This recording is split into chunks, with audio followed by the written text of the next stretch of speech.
Okay, moving on to the compressed air energy storage (CAES). It is a new technology. It's a fascinating technology, amazing technology that harness means store the power of the compressed air to store energy on a large scale. So it offers a very unique and potentially valuable solution for grid scale energy storage, particularly for integrating uh, renewable energy sources and balancing electricity supply and demand. Okay, another setup that is called compressed air energy storage. We see the working principle. First, we'll read the working principle, then we'll check the image, supporting image of that, and we'll come back. We'll see the discharging phase, and we'll go back to the image, and we'll see the merits and demerits. Okay, first thing, charging phase means how we store the electricity, excess electricity.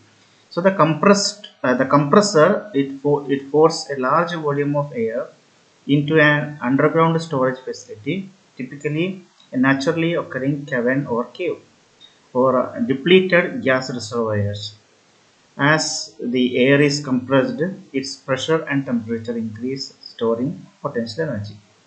That means when we have excess renewable energy produced, which is not as such need to be given to the supply, or demand is not there, that means that much electricity can be used to store the energy.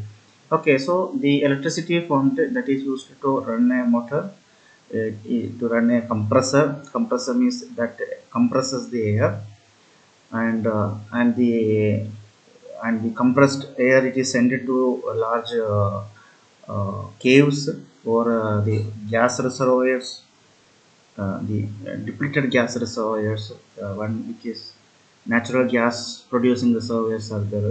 Again, it is uh, cave type only, but now the gas is not coming out.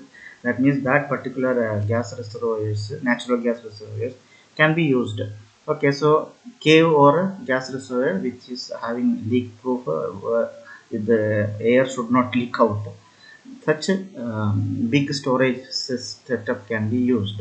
As the air is compressed, its pressure and temperature increases, as a storing potential energy.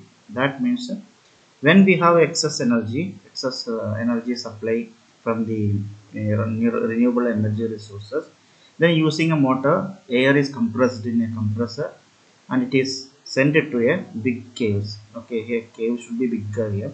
In the image it is shown very smaller, but it should be very bigger. Compressor, these motors are should be smaller one. So big caves, big caverns are filled with maximum filled with air, that too in a very compressed mode. Okay, through air is taken, cooled, and it is compressed and kept stored condition. That is the first stage, that is the energy storage, because now this cave or this gas reservoir is having high pressure air inside that is trying to come out, burst out. That such type of pressure it is stored, just like we are storing air in our tire tube, a car tire tube, and all. You can see if a small hole happens, so suddenly it bursts out. Same way, that much potential energy is stored inside the cave or the gas reservoirs. Now, discharging phase, that is expansion.